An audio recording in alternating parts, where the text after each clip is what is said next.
కానుక సమర్పించారు. అలాగే తాడి సత్యనారాయణ గారు కుమార్ సతీష్ రెడ్డి గారు 101 రూపాయల కానుక సమర్పించినారు.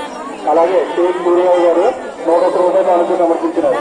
అలాగే శాంతినికులు చంద్ర గారు కుమార్ చంద్రజీవి గారు 101 రూపాయల కానుక సమర్పించినారు. అలాగే గురుగురు రామాజీ గారు 50 రూపాయల కానుక సమర్పించినారు. అలాగే కాంట్రేకుడు సత్యనారాయణ గారు 100 రూపాయల కానుక సమర్పించారు.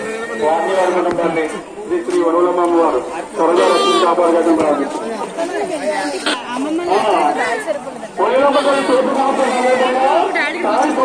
కుమార్ సుబ్బారెడ్డి గారు 200 రూపాయల కానుక సమర్పించారు.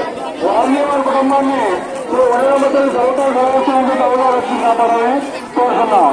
అమ్మ దర్శనం నడపాలి. ఎక్కువగా ఉంది, దర్శనం నడపాలి. ఎక్కువగా ఉంది, దర్శనం నడపాలి. పత్తి సుబ్బారెడ్డి గారు కుమార్ శ్రీనివాసరెడ్డి గారు 150 రూపాయలు బాగా పాల్గొంటారు. వారిని వారి కుటుంబాన్ని ఈ 200 సంవత్సరాలు కాపాడాలని కోరుతున్నాం. అమ్మా మన గ్రామదేవత ఏమంటే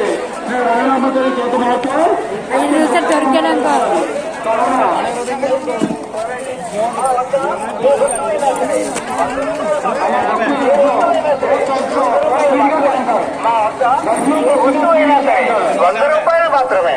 మా వద్ద ఏ వస్తువైనా సరే ₹100 మాత్రమే.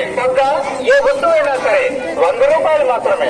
ఏ వస్తువైనా సరే ₹100 మాత్రమే. మా వద్ద ఏ వస్తువైనా సరే